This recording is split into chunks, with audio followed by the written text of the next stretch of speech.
maliwanag ang desisyon ng Korte Suprema. The impeachment complaint is null and void ab initio. Ab initio meaning from the beginning. Sang-ayon ka man doon o hindi, dapat ito'y sundin.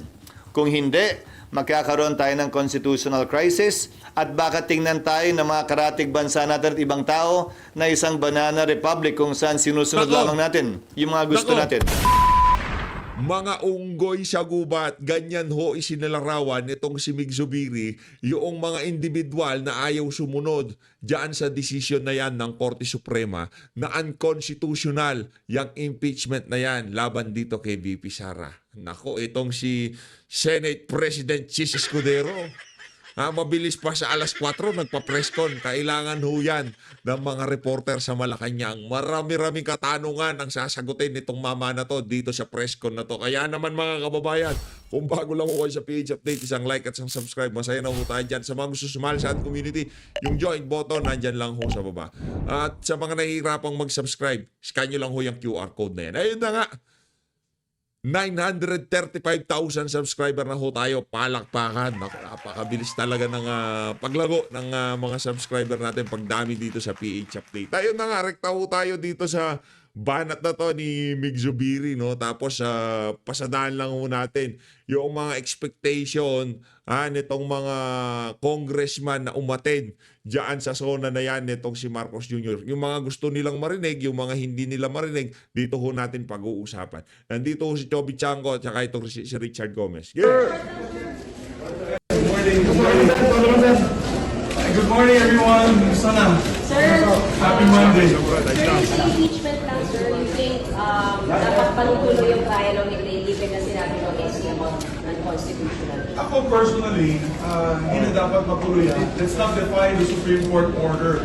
Remember that this is not a temporary restraining order. This is an en banc unanimous decision of the Supreme Court. Kung hindi natin susundan itong utos ng Korte Suprema, para tayong mga unggoy sa gubat. We're no different than the monkeys in the forest. Sabihin mo yan kay Soto. Pag untugin mo sila ng legal luminary niya. Ang sabi ko kasi nitong si Soto, sabi daw nung legal luminary niya, dito sa isa na to, pwedeng hindi sundin ng Korte Suprema. Sabihin mo sa kanya yan. Pero kahit hindi sundin yung desisyon ng Korte Suprema, okay lang. Kausapin mo yung legal luminary ni Soto at saka siya pag-untugin mong ganito. Ang dami yung nabuisit kay Soto. Yung mga ano niya yung di natin malaman. Dati yung pagdidesisyon, pagsasalita niya nung panahon ni Tatay Digong, independente. Nung naging Senate President siya, talagang nakikita natin na pinaninindigan niya na independent na Senado, napaka-gentleman niya magsalita. Pero dito sa isang tapa, nagmukhang nagtutunog aso si Soto no? Listen to rule of law. So we must always adhere to the rule of law. What happens daw magko-convene pa ba yung impeachment court? I do not know what the plan is. Hopefully we'll have a caucus soon. Anyway, thank you very much, guys. Thank you. Ayun, dito tayo kay Toby Chango. Ito, meron nakakatawang sinabi dito si Toby Chango. Ganito ho talaga sa PH Update sa mga bago dito. Pagbukas nyo ho ng umaga, lahat ng na-miss nyong video, ipapalabas ko ho dito at gagawan pa ho natin ng reaction video. Welcome ho sa mga bagong recruit tayo, mga bagong sali sa PH Update. Welcome ho kayo dito. Maraming salamat ho sa pagsuporta. Paano ba naman ho tayo hindi magiging masaya? Napakarami hong magagaling dyan, napakarami hong, di ba, napakaraming vlogger, ba't pinipili ho nila na dito lagi tumambay yung mga kasama natin. Maraming salamat to. Sobrang na-appreciate natin yung pagsuporta nyo sa mga bawat video natin. Okay? Yung part doon, yung talagang grabe naman yung sinabi niya, no? Kakapal ng mukha naman nung nagsasamantala sa ano, no? And if you will see yung dinabas kong press statement kanina, that was the reason why I couldn't, yun yung dahilan kung bakit hindi na ako suporta sa leadership kasi nga dun sa nangyari sa 2025 budget, no? So, dun sa senyalis niya na yun, ibig sabihin, di ba, kahit nung huli, sinabi niya, pag iba yung budget, kahit i-veto niya, di ba? So, tugma doon sa dahilan ko kung bakit hindi ako bumoto sa liderato, dahil sinabi ko naman, doon sa nangyari sa 2025 budget, hindi na dapat maulit, no? Oh, ang to make the story short, ika nga, sinasabi nito, kalahati ng kabalintunan na nangyayari dyan sa budget at sa administrasyon, o malamang, majority sa lahat ng nangyayaring kabalintunan sa administrasyon na to ang may kasalanan, si Marcos Jr. at itong si Tambaloslos. To make the story short, ang problema kasi kay Marcos Jr. doon sa naging zona niya, kahit di natin pinanood kasi walang kwenta. Mas pipiliin ko pang manood ng cartoons kaysa panoorin yung walang kwentang zona na yun, no? Mga 5 episode ng One Piece at 5 episode ng Naruto, mas papanoorin ko pa kaysa doon sa zona niya na yun. Wala ka kwenta-kwenta. Mantakin mo, yung mga nakarap sa kanya, puro mga congressman. Nung sinabi niyang mahiya naman kayo, palakpakan ho sila. Sino ba tinutukoy niya? Kayong tinutukoy niya, mahiya naman kayo. Ang nangyari parang naging mockery, parang minamak siya. Anong mahiya? Papalakpakan ka namin tapos magnanakaw pa rin kami. Di ba? Ganun no yun eh. At in fairness, very consistent itong si Marcos Jr. Hindi ho niya kagaya nung ginawa niya noong nagpa-courtesy resignation sa mga gabinete niya, di ba? Hindi niya ma-address hindi niya masabihan yung mga gabinete niya na gusto niya mag-resign. So, generalize niya, lahat kayo dapat mag-resign. Ngayon, pipiliin niya, ito gusto kong mag-resign pero hindi ko masabi sa harapan niya kasi duwag ako. Kasi yung mga itlog ko nasa lalamunan ko, kaya okay, tanggapin natin resignation. Ito, ayoko mag-resign to. Hindi, di ba, gano'n yung siya. This time, pinairal niya na naman yung pagiging duwag niya, di ba? Hindi niya ma-address. And Di ba? Ganun lang naman yung mga kababayan. Very consistent yung yung attitude niya. Pagka hindi niya ma-address yung isang bagay, i-generalize niya. Di ba? For example, sa isang bahay, may anay, di ba? May anay. Hindi niya na ititreat ito, hindi niya tatargetin yung mismong anay. Ang gagawin niya, susunugin niya ang buong bahay. Ganyan katindi yung pag-iisip ni Marcos Jr. Pagka may sakit yung isang kahit ano pang sakit mo, basta mayroon lang siyang alam na isang lunas sa lahat ng sakit. Di ba? Ganyan po siya. Hindi niya tinatarget yung root cause anong problema natin sa Pilipinas. Yung mga congressman kasi mga magnanakaw. Pinagkaisahan ang sambayan ng Pilipino kahapon sa pagboto kay Martin Romualdez. Wala naman tayong problema dyan. Wala tayong, and feeling nila, yung tipong ang mga kada distrito nila, ginagawa nila ng pabor dyan sa pagboto kay Martin Romualdez.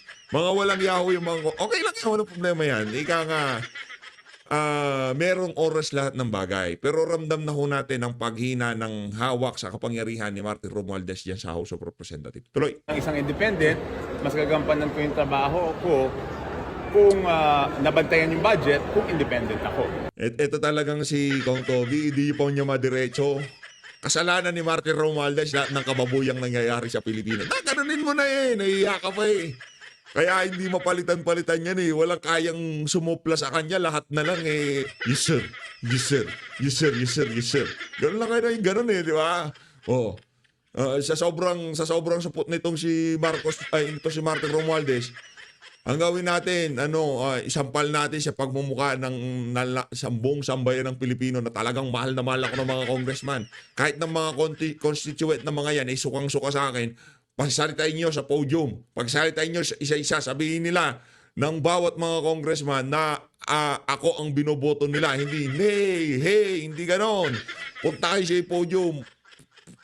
Paliwanag nyo doon, ba't ako ang gusto nyo maging, di ba, parang, nakakagigil yung tipong, ano naman katarantaduhan nito? May manifesto na panalo ka na, upo ka na. Lang yan. Ito, dito tayo kay, kay Goma. Game. What are you expecting in this SONA po?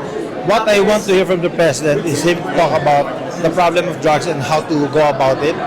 I want the president to order the Philippine National Police and the PDEA to tell them to fight the problem of drugs in the country, especially in our province. I want him to talk about the refinement of the K-12 program to make education program better this time. And I want to hear his 2 years accomplishments and his future plans. I want the president to end on a high note. It is our job and responsibility in Congress to help him with this priority legislative measures I want the president to succeed until matapos siya. Ito naman si Goma, oo. Magsusunod na nga lang, demanding ka pa? Ang dami mong gustong marinig. Ano yung quotable quote nitong si Marcos Jr. doon sa sinabi niya, mahiya naman kayo. Mahiya! Ang tawa, nagputian na lang ang buhok ng mga congressman sa harapan niya, mahiya na lang. Hindi mahiya yan. Ang dapat yan. Wag ko na sabihin, baka mapuna ako nung internal ombudsman ko, puntahan niya ako dito, sabay batukan niya. Pinagsasabi mo! Gusto mo bang makulong? Diba? Yun yung quotable quote niya.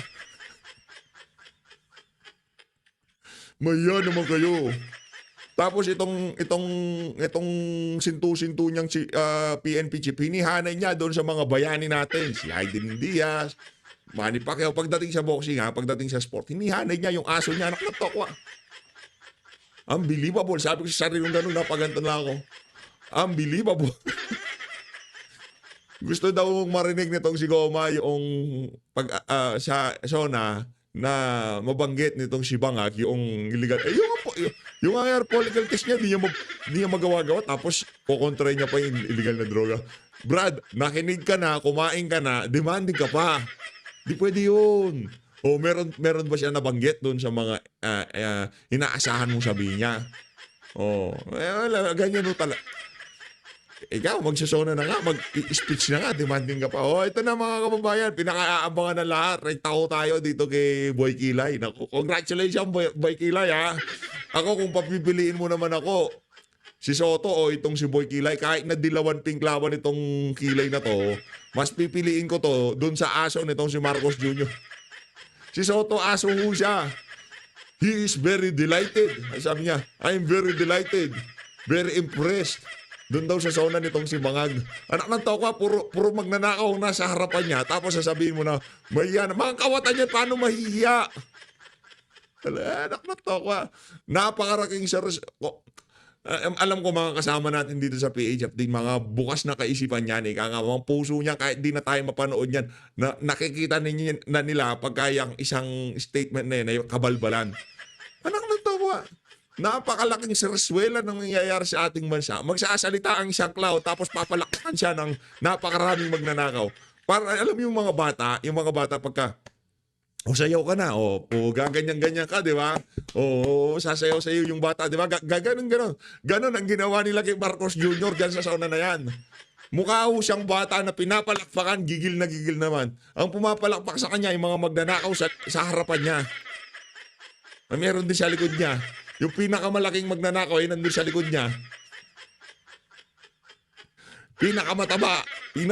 Pinakamalaking magnanakaw dyan sa batasan, nasa likod niya.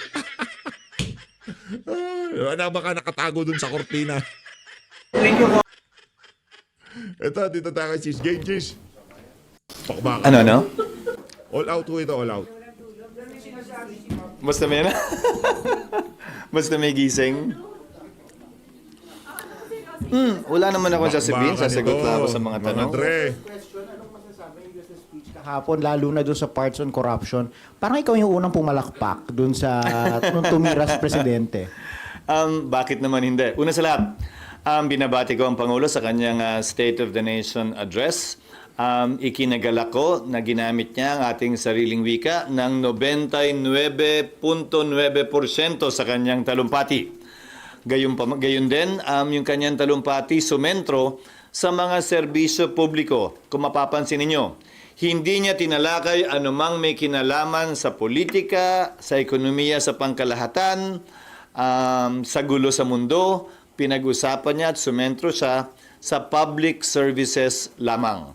Yung kabuuan ng kanyang mahigit 1 oras na talumpati ay kaugnay sa public services sa ating mga kababayan. Gayon din, nais ko siyang batiin sa buong pagpapakumbaba niya sa kanyang pangatlong sona kaugnay sa pagtanggap sa pagkukulang ng kanyang administrasyon nitong nagdaang 3 taon.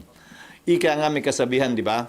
Ang unang hakbang sa pagresolba ng anumang problema ay pag-amin na may problema tayo kaugnay sa isang partikular na bagay.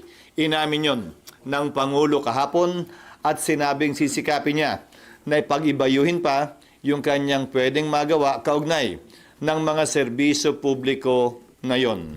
Kaugnay sa pagpalakpak, sino ba naman ang hindi papalakpak doon? Matagal ng problema ang bagay na yan at bilang katugunan sa panawagan ng Pangulo kaugnay sa corruption, conflict of interest at hindi tamang paggamit ng pondo, maghahain kami ng panukalang batas na ang layunin ipagbawal up to the 4th civil degree of consanguinity and affinity ang sinumang mambabatas o opisyal ng pamahalaan, nasyonal man o lokal, na maging kontraktor o supplier sa pamahalaan. Para sa akin, klaro Ba't kaya magpapanukala sila ng ganyang batas? Meron ho bang gumagawa? Ginawa na ho ba? Walang batas kaya hindi sila pwedeng panagutin. Ganun pala. Ganun pala. Yung mga medyo malayo lang yung kamag-anak na kinuwang kontraktor at supplier ng mga walang yang mambabatas, wala namang batas Ngayon gagawa kayo. Hindi ayos. Karong conflict of interest yon at hindi dapat pinapahintulutan yon nang hindi mawawala yung opisinang pinangahawakan ng opisyal. Lawmakers na involved sa mga kontratista, di ba? May mga May binanggit na rin ang isa sa aming mga kasamahan dito kaugnay sa eksaktong bilang. Hindi ko lang alam kung ilan talaga. Pero marami tayong naririnig na gano'n kung kaya't rason para kung ang mga abogado tulad ko halimbawa, bawal mag-exercise ng profession. Siguro naman, mas lalong dapat natin pagbawal. Dahil klarong may conflict of interest, yung mga kontratista at supplier na maging parte ng pamahalan o kung sila'y parte ng pamahalan, magpatuloy sila sa kanilang dating negosyo. So, sir, kayo magpa-file ng bill naman? Pinapadraft ko na ngayon at naasahan namin, may file namin yan. Kung hindi mamaya, ay bukas dahil simpleng panukalan lang naman yan. At magiging priority bill? Isa yon sa ihiling ko na maging priority measure at masama sa LEDAC. Yun ang pangunahing pag-uusapan namin mamaya sa totoo lang. Kaya kami magkokokos. Hindi ba sinabi ko sa akin talumpati kahapon, magtrabaho tayo. Huwag tayo magpadala sa ingay ng politika. Bahagi ng trabaho natin at tugunan yon, pero wag tayo magpa-distract sa ingay ng politika. Pag-uusapan namin mamaya ang priority measures ng kada senador para ilalaban natin yan sa panig ng majority, minority o sino paman na maging parte at bahagi ng LEDAC o ng priority bills, hindi lamang ng pamahalaan kundi ng Kongreso din. Kaya dahil inaasahan ko magkakaroon ng pagpupulong ang LEDAC sa hindi malayong hinaharap at ito'y tatalakayin. Pangalawang nais naming talakayin sa caucus mamaya ay kung maaari niyo konsidera ng mga miyembro ng Senado na yung mga napasa na on third reading nung nagdaang Kongreso ay baka maaari tulad sa mga nagdaang Kongreso din ay wag nang padaanin pa sa butas ng karayom. Maliban na lamang kung may concern at advocacy talaga yun ng miyembro kung saan siyempre susundin naman namin ang layunin at gusto ng sino mang miyembrong nais magsalita, pabor o laban sa mga panukalang batas. Pero kung halimbawa mga local bill lang naman yon, baka naman maaaring let go na yon kung no harm, no foul naman. Para mas mapadaloy namin yung pagpasa ng mga makabuluhang panukalang batas na hindi naman gaanong kontrobersyal. Sir, sinabi din ni Presidente na yung budget bill handa niyang isole kung ang ipapasa ng Congress ay hindi naaayon sa National Expenditure Program ng administrasyon. Di bali daw maging reenacted yung budget? Oo, bawat administrasyon layunin gawin yun, pero alalahanin nyo rin. Ang panukalang budget ay nanggagaling hindi lamang sa executive pero pati sa Kongreso. Hindi naman porgit binalangkas na executive, lahat yun ay tama na. Hindi naman porgit binalangkas na executive, lahat yun ay hindi na pwedeng baguhin at tila nakaukit na sa bato.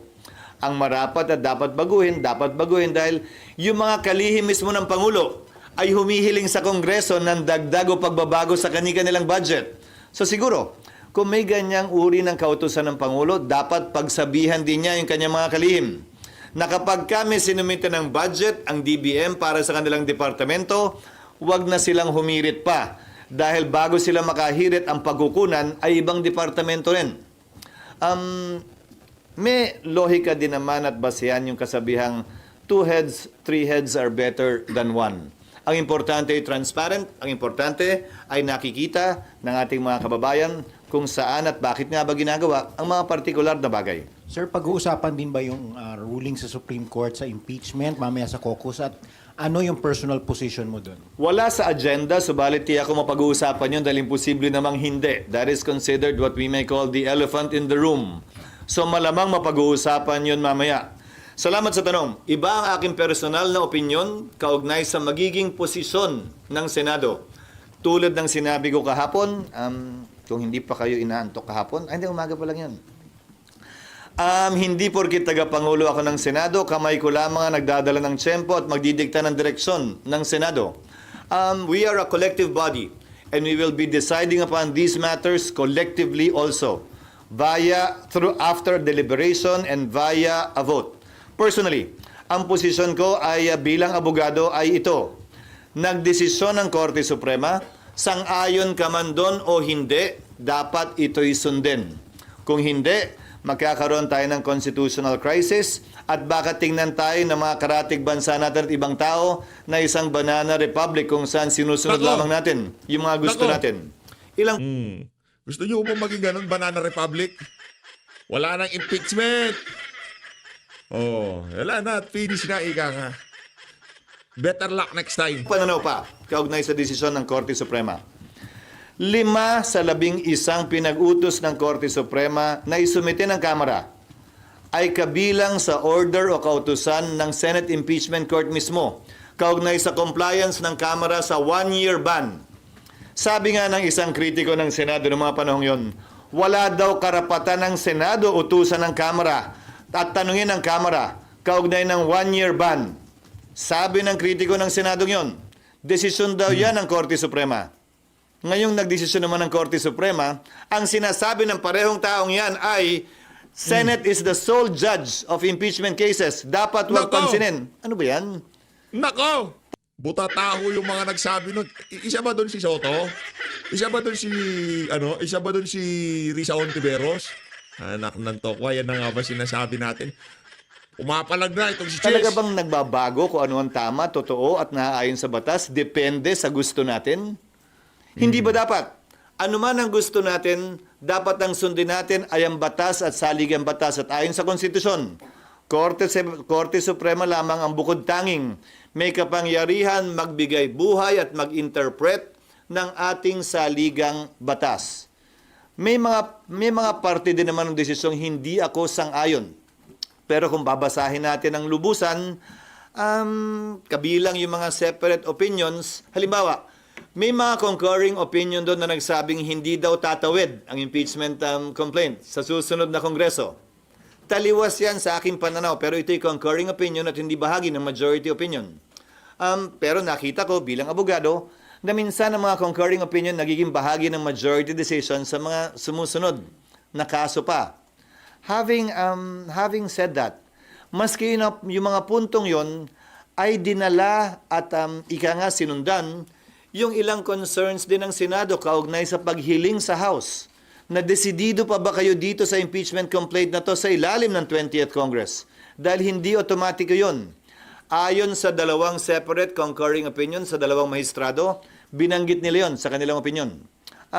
Ulitin ko, ito'y pagpapasyahan namin pero wala ako nakikitang rason at dahilan personally para hindi namin sundan at sundin ito. Parang nakikita ko na yung tipong mangyayari dyan sa caucus, yung tipong tatayo si Sen Marcoleta. Korte Suprema yan, bakit hindi natin susundin? Si Senator Bato sasabay pa. Tapos magsasalita yung mga unggoy na ayaw sumunod dyan sa desisyon ng Korte Suprema, yung si Soto, yung si Risa Hontiveros, di ba? Yung si Bam Macainot, yung si Kiko Pangilinan. Ay, si Kiko ba? Susundin o hindi? Hindi rin pala, no? Oh. Sasabihin ni Sen mga abogado pa naman yung iba sa inyo tapos ayaw sumunod. Wow, bakbakan mo yan sa caucus. Sana mabigyan tayo ng insider, no? Maliwanag ang desisyon ng Korte Suprema. The impeachment complaint is null and void ab initio. Ab initio meaning from the beginning.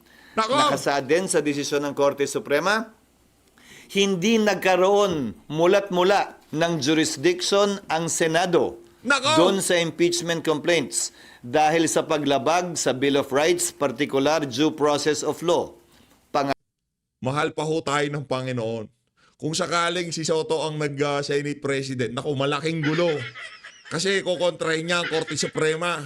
Talagang ika nga dito sa isa na to, yung constitutional crisis, ika nga, kahit pa paano, hindi siya maiibsan. Di ba? Maiibsan. Pero kung si Soto, talagang yari ho tayo dyan.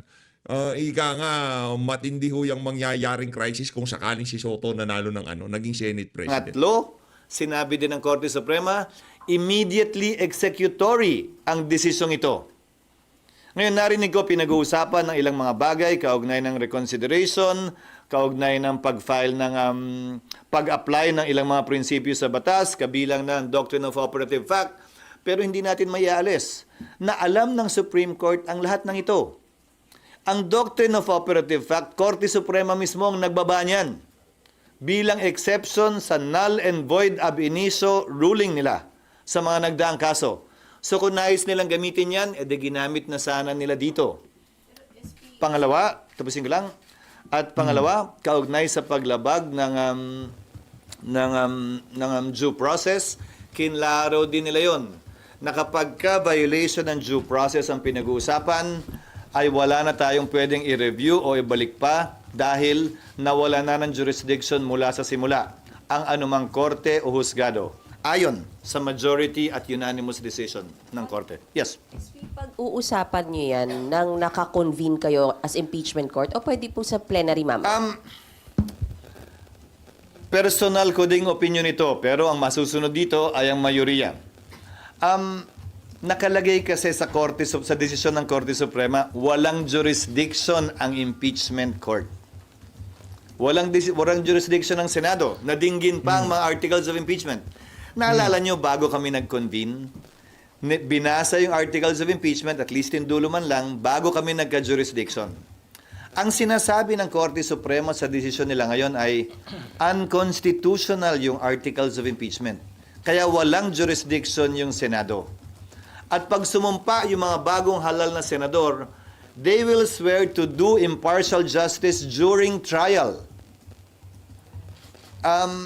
Wala na nga jurisdiction eh. Sa tingin ko, mas safe na Senado ang magpapasya kaugnay nito, imbis na impeachment court, dahil baka matingnan pa na paglabag ang pag-convene ng impeachment court matapos ang naging desisyon ng Korte Suprema.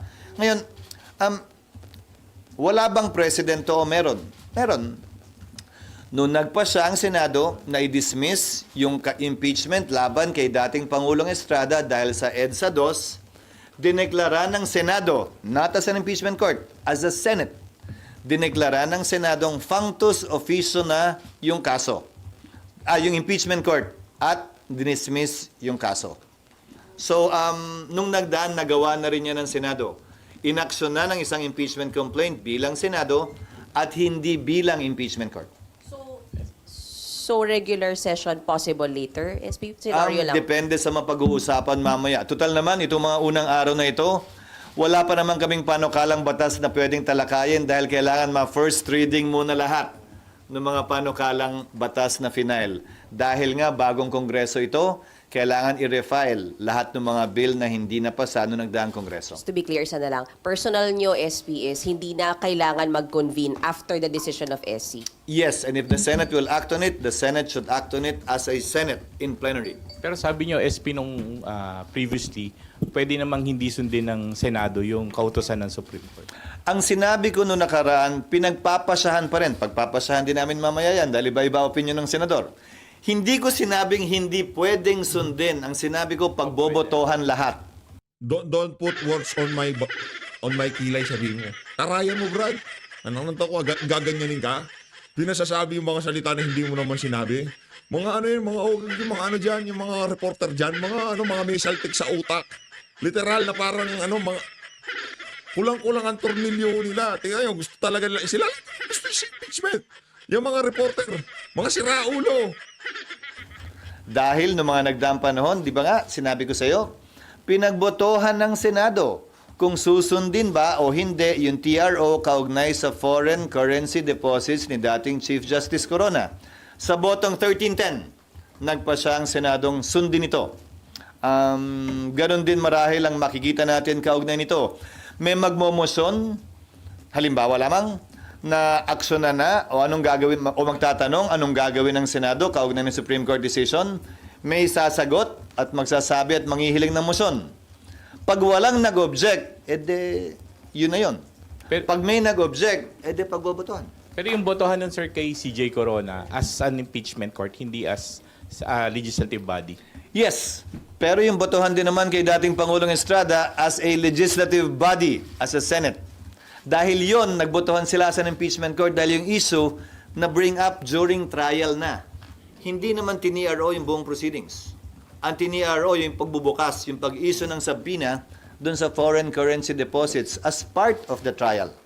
Sir, some are saying na kung inaksyonan niya noong February, sana tapos na yung impeachment, hindi na Babalik na rin ko, kung inaksyon na namin at anong itsura namin ngayon na bawal pala lahat ng ginawa namin.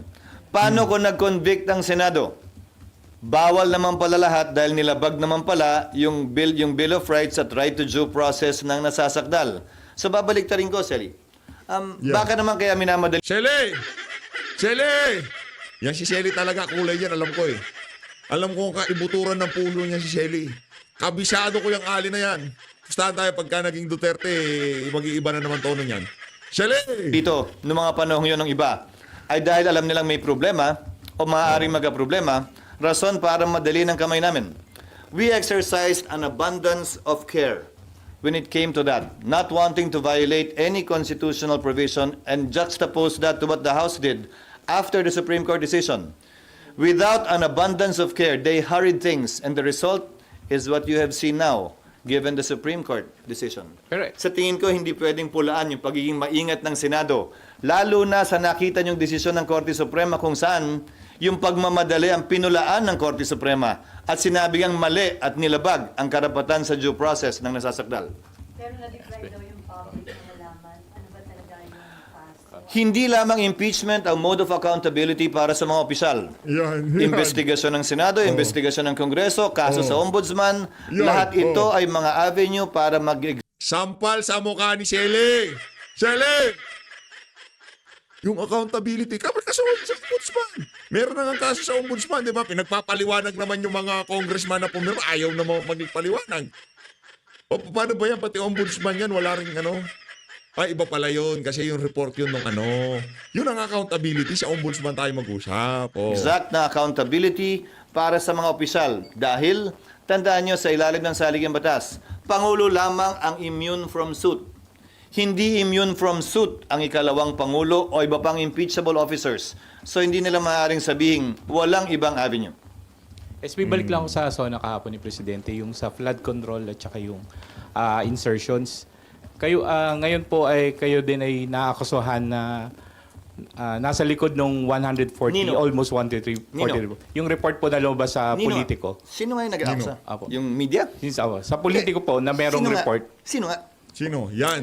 Sir, Sino nga? yung Who mga are media they? reports nga No, po. who are they quoting? It's difficult to answer because you're not quoting anyone. Oh. Sino? Ikaw nyo si Soto. Ikaw nyo. Sinasagot ko. Doon sa official documents po na nakuha from the GAA. Sino nga ang sinasagot ko? Sagutin ko. Sabi nila nung una, 9 billion daw yung sa Sorsogon, 12 billion daw yung sa Bulacan. Sunod sinabi 142 billion. Sunod binura nila yon, ginawang 150 billion. Alin ba talaga ang sasagutin ko ron? Pangalawa, nung una ang sinabi, ako lang. Sunod sinama si Senator Villanueva. Sunod buong Senado na raw yun. Bibigyan ko kayo ng kabuuang sagot. Ang kabuuang panukalang amendment kaugnay sa 2025 budget ay umaabot sa humigit kumulang 600 bilyon. Ang nilipat-lipat, tinanggal, dinagdag. So kung totoo man yung sinasabi nila na 150 billion ang binago ng Senado, nasaan yung 500 bilyon yung pagbabagong yon? Saan ang galing? At bakit nila pinagtutuunan ng pansin yung mas maliit, hindi yung mas malaki? Sunod, nabalita na sa akin yan.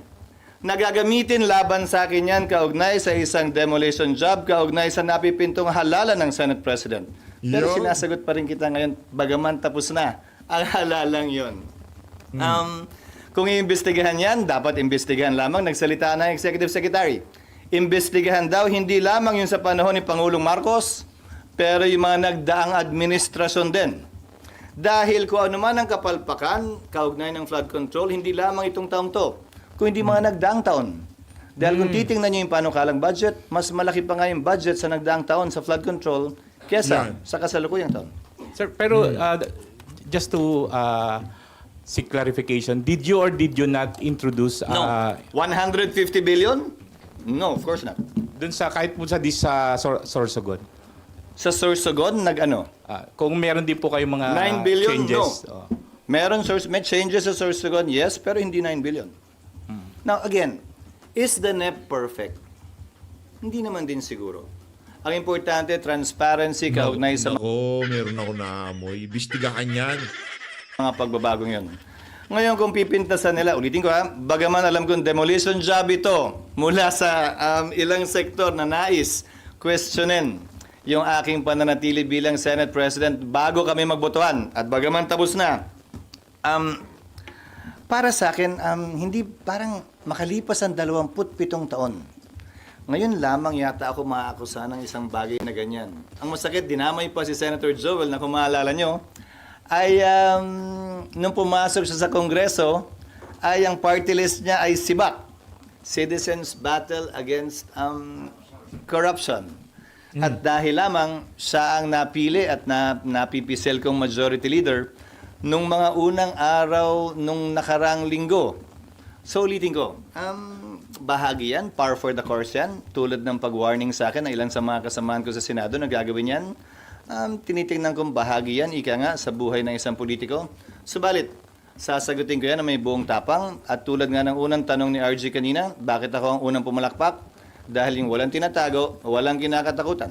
Kahapon po sabi ni Sen Aimee, hindi daw po yun allegation kasi totoo daw po yun and that's the reason bakit hindi siya pumirma. Bakit hindi siya pumirma sa... Sa GAA. Yung BICAM ng GAA. Na hindi sila pumirma sa GAA, siguro hindi ba patunay yun na naging transparent yung budget na yun? Kasi nga alam nila yung mga nagdaan, ganun din ba o hindi? May pagbabago ba yung nagdaang GAA, kaugnay sa GAA ng 2025? Ang kaibahan, naging mas transparent, nalaman ng lahat at nakita ng lahat. Hindi ba positibo at tama lamang Chase, naman yun? Wag na budget. Tumigil ka. Pag inimbestigahan yan, lalabas ang katotohanan dyan. Ngayon pa lang, dumidepensa ka na eh. Relax ka lang, Brad. Kumpara sa sasabihin mo na hindi yan nangyari noong nagdaang panahon. Kaya nga pinapaimbestigahan ng Pangulo, hindi lamang ang administrasyon niya, pero ang nagdaang administrasyon din. Yung sinabi po ni Sen Aimee, hindi lang siya allegation. Totoo daw po, yun daw po talaga yung nangyari. Alin? Na may mga senador na nag-insert ng budget, although ayaw niya rin diretsahin yung mga pangalan kahapon. May mga nag-insert, may mga nag-amend. Grabe naman kasi yung insinuation ng mga naninira. Pag nag-amyenda ka ng budget, insert na agad, illegal na agad, bawal na agad, may kita na agad. Hindi naman siguro tama yon. Mali naman yata yon. So, anong gusto niyo sabihin sa amin? Wala kaming karapatan baguhin yung sinasubmit na panukalang budget ng DBM. Ganun ba yan? Kung ano yung sinubmit ba't pa kami maghihiring? Ba't pa nakalagay sa saligang batas ang power of the purse ay nasa Kongreso? Yun ba yung ibig sabihin mo? Na illegal magbago ng budget?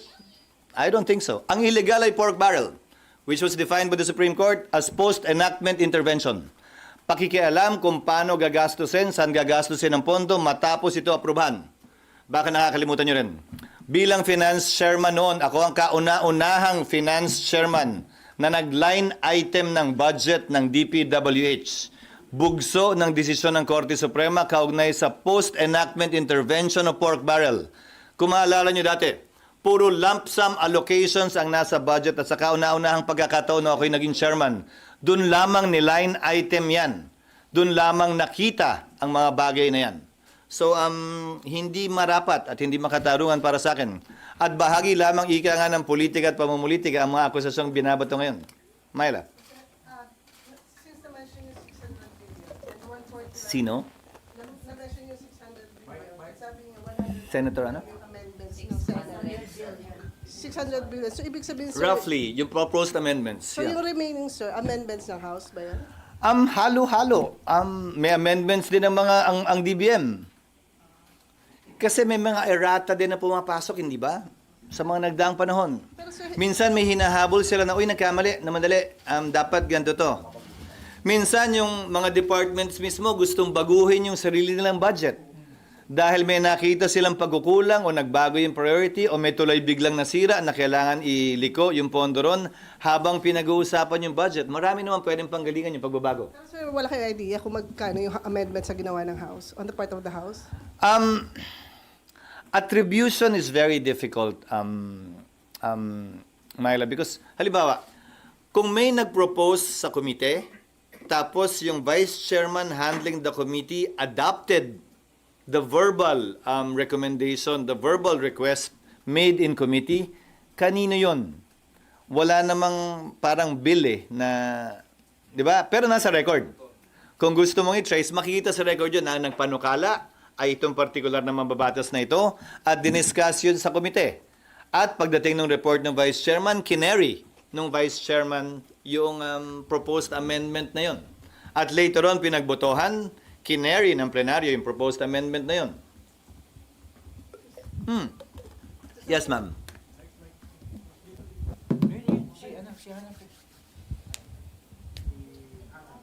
Sir, related din po sa budget insertions. Itatanong ko lang po, another Politico report also Parang surfaced. favorite niyo yun ngayon. It's a CCTV footage po showing Paborito nila politiko kay tambay yun na bumisita po kayo sa Batasang Pambansa toward the office of House Speaker Martin Romualdez. Sa kasagsagan daw po ito nung usapan sa national budget. May we know, sir, kung ano po yung purpose nung... Malamang galing din sa kanila yan dahil ang paninira na-trace naming paninira laban sa amin ay nanggagaling din sa Kamara. Hindi nga lang siguro 2 beses ako bumisita pero hindi sa tanggapan ni Speaker Romualdez.